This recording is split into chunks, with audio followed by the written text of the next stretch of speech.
안녕하세요. 김기동 한자입니다. 오늘은 눈이 많이 왔습니다. 날씨가 눈이 많이 왔어요.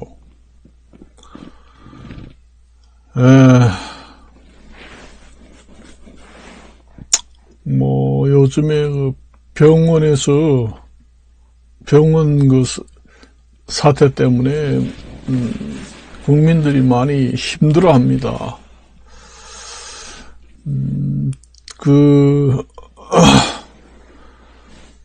국민들의 환자들이 제때 치료를 받지 못하고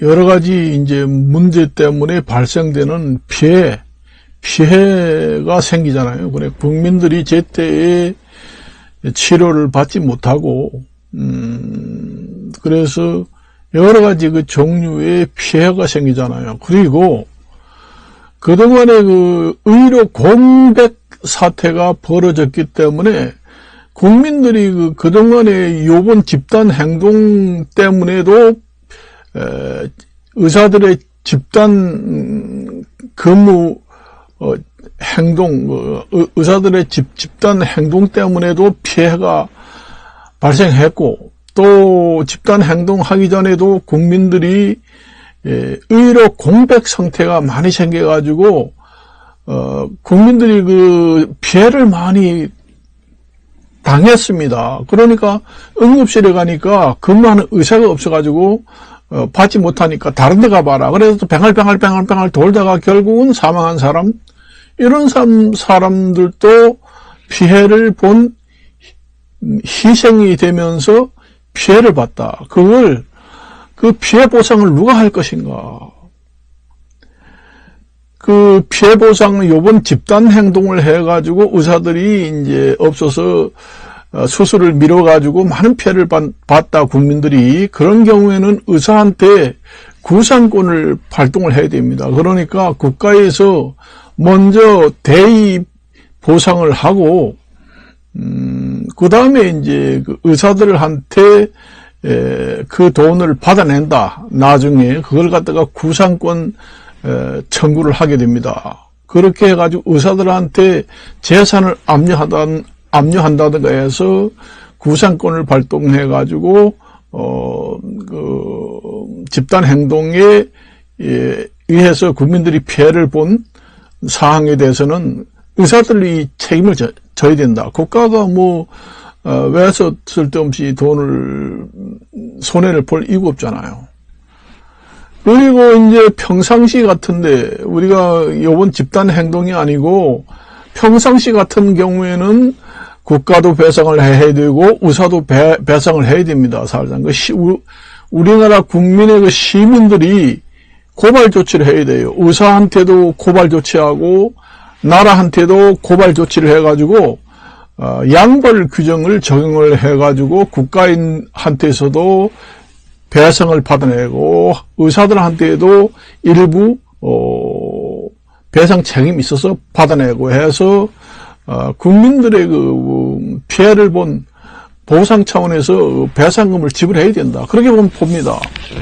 요번에는 의사가 집단 행동을 해서 피해를 본 경우이기 때문에 국가는 배상 책임이 없다고는 할 수 있으나 의사들한테는 책임이 많이 가게 됩니다. 그래서 국가가 대의 보상을 하고 나중에 차후에 의사들한테 개개인의 구상권을 청구해 가지고 국가에서 먼저 배상한 금액만큼 청구를 해 가지고 받아낸다. 그렇게 해야 됩니다. 요번에 우리 위안부라든가 일본에 우리가 공탁 제도를 해 가지고 나라에서 이제 공탁금을 이제 공탁을 해 가지고 찾아가라. 그렇게 해 가지고 대의 변제를 했잖아요. 대의 보상금을 했잖아요. 그러니까 일본 기업들도 일부 공탁금이 들어온 경우도 있고, 아니면 우리나라 대의기관이 공탁금을 이제 걸어서 공탁을 해서 놓고 일본 피해 강제징용이라든가 위안부 피해 국민들한테 통보를 해서, 그러니까 공탁금을 어느 은행의 공탁금이 지금 공탁되어 있으니까 찾아가세요 하는 통지를 해주고, 그렇게 해가지고 국가에서 상당한 효과를 봤잖아요. 그동안에 그걸 해결하지 못해가지고 맨날 그 재판에 승리해가지고 일본한테 가서 직접 받아내라. 국민 개개인이 가서 받아내라. 그렇게 했잖아요. 개개인이 가가지고 받아낸다는 건 쉽지 않거든요. 그래서 그런 것은 국가와 국가 간에서 해결할 문제예요. 그래서 국가에서 먼저 공탁금을 걸어서 배상하고, 국가가 나중에 이제 그 구상권을 발동해가지고 이제 일본에 받아내는 그런 절차를 밟는 것이 정상적인 절차다. 그렇게 봅니다. 그리고 요번에 그 의사 그 집단 행동에 대해서 국가가 굴복하게 되면은 이제는 영원히 그 해결 방법이 없습니다. 정면 돌파를 하지 않으면은 할 수 없어요.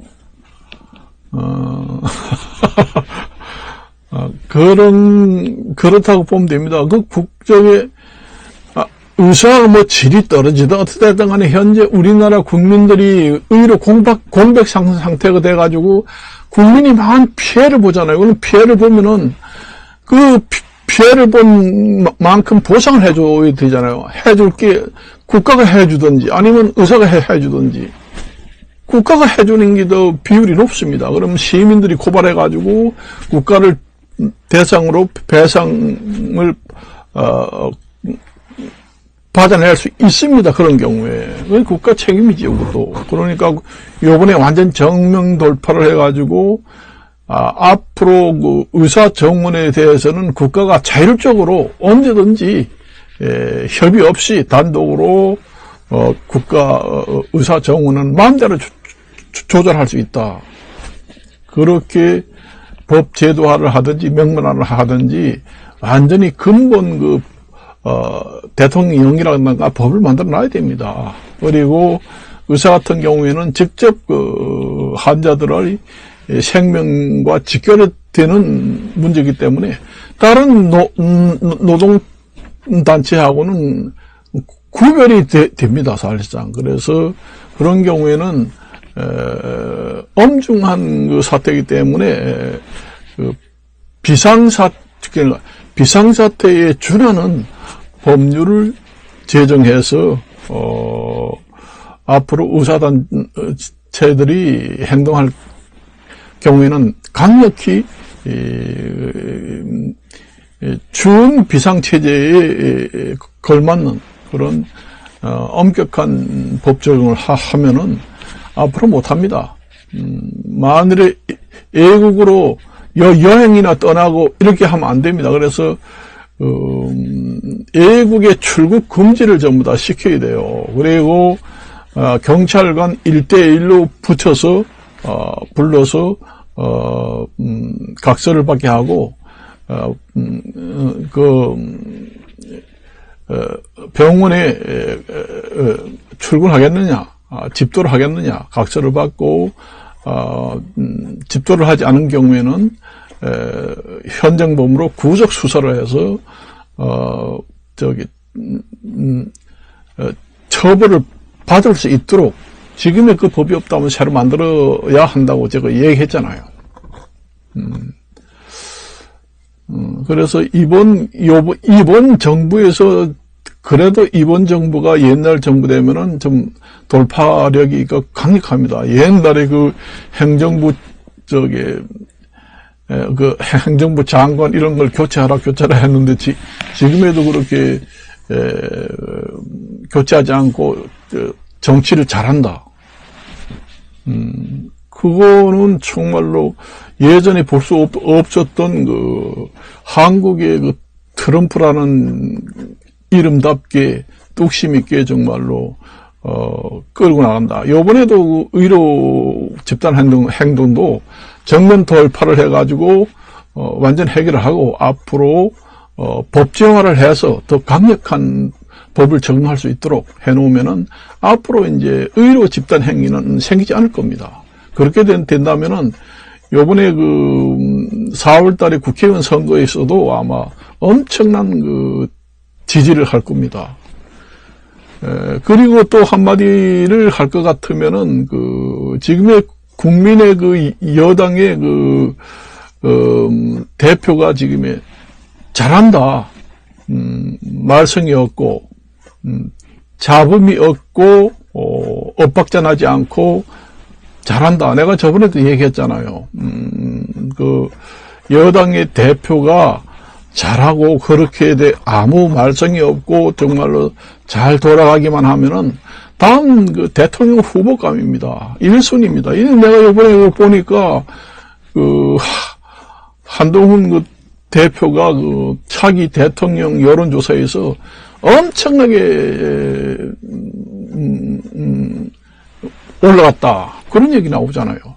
똑같은 사람이 여당이든 야당이든 대표를 맡으면은 시도 때도 없이 말이 많고 잡음이 많고 싸우고 엇박자 나고 어디를 가나 그런 사람이 있어요. 그런 사람은 앞으로 정치계에서 떠나야 합니다. 제가 그 전에 이제 말씀을 드리지만은, 그 전에도 야당 대표, 여당 대표를 한 사람 중에 있습니다. 있는데, 잘하는가 봤는데, 어떤 어려운 문제가 도출했는데, 그걸 제대로 해결하지 못하고, 잘못 처리해가지고 온 당원들로부터 비판을 받고 아주 좋지 못한 아주 질타를 받고 비평이 심했습니다. 그런 것을 도출 못하고는 어디에 가서든 대표를 맡지도 못하고 앞으로 대통령 후보도 될 확률이 없다. 여러분들이 국민들이 텔레비를 보지 않고 이렇게 그냥 건성으로 보는 게 아닙니다. 다 봐요. 그래서 여당 대표든지 야당 대표든지 맡아서 정말로 머리 좋게 잘한다. 옛날에 케네디 대통령 같은 경우에는 IQ가 160 가까이 됐잖아요. 원래 행정 출신이 아니지만은, 그렇게 잘하는 사람은 어디 가도 말썽이 없습니다. 어디 가서 대표를 맡더라도, 정말 골치 아파요. 텔레비 보면 맨날 무슨 대표는 마음이 맞지 않아가지고 갈라섰다. 어떻게 해가지고 금방 합당을 하더니까 조금 있더니 또 갈라서고, 난리를 치고 떠났다, 싸웠다, 했다. 그런 당 대표는 어느 당에 가서 대표를 맡더라도 늘상 그래요. 그러면 그 사람이 문제가 있다는 얘기입니다. 그걸 아셔야 돼요. 지금의 내가 당 대표를 그 전에 하던 사람들 중에는 그런 사람이 있어요. 내가 누구누구라는 얘기를 하지 않습니다. 국민들이 건성으로 보는 것 같지만은 정확하게 봅니다. 그걸 아셔야 돼요. 그러니까 여당 대표도 야당 대표를 맡았을 때 당원들이 해결하지 못한 걸 뾰족한 수를 탁탁탁 먼저 제시를 해가지고 정면 돌파로 딱딱딱 해낸다. 기가 막히게 해낸다. 어떠한 또 서로 당원 간에 싸울 때 어떻게 하면 우리 서로 어떻게 하자 해가지고 봉합을 한다든가 이런 기술이 특출한 사람이 있어요. IQ도 높고. 그렇게 하지 못해가지고 떨려나고 지금의 황천 속에서 떠돌면서 왔다 갔다 하는 사람들이 몇 명 있습니다. 내가 얘 누구라고 얘기를 안 해요. 여러분들이 짐작을 할 겁니다. 국민들이 안 보는 것 같지만 다 보고 있습니다. 그걸 하셔야 돼요. 내가 저번에도 얘기했잖아요. 한동훈 장관이 지금 여당 대표를 하면 뭐 행정 경험이 없어서 뭐 잘 하겠느냐. 얼마 전까지만 해도 텔레비 나오니까 잘한다. 잡음이 없고 엇박자 없이. 좀 어려운 문제가 도출했을 때 잘 봉합을 잘해서 머리를 잘 써가지고 서로 손해보는 거 없이 타협을 잘해가지고 마무리를 잘하고 여당을 잘 끌어가는 거 아닙니까? 그런 사람이 나중에 대통령이 나오면은 정치도 잘하게 됩니다. 그게 내가 저번에도 얘기했잖아요. 깜빵에 들어가서 있는 대통령 감도 여론이 높으면은 대통령 후보로 출마를 시켜야 됩니다. 그런 사람이 나와가지고 대통령을 했는데 정말로 잘하고 세계적으로 영웅호흡을 있고 탁월한 능력이다. 이렇게 해가지고 완전히 사면이 되고 아주 그 나라가 부흥하게 된 나라도 역사적으로 있습니다. 죄를 지고 안 지고는 차원이 틀립니다. 대통령 최고 지도자 자리는 나라를 바꿀 사람이 있긴 있는데 가망살이 하고 있다. 그러면 그 사람을 옥중 대통령 후보로 출마를 시켜야 합니다. 사법 리스크가 있다 해서 정치적 논리로 대통령 출마를 아예 못 시키면은 국민이 선택할 권리를 완전히 박탈하는 거나 마찬가지잖아요. 그렇습니다. 그래서 오늘은 여기까지만 얘기를 하고 마칠까 합니다. 안녕히 계십시오.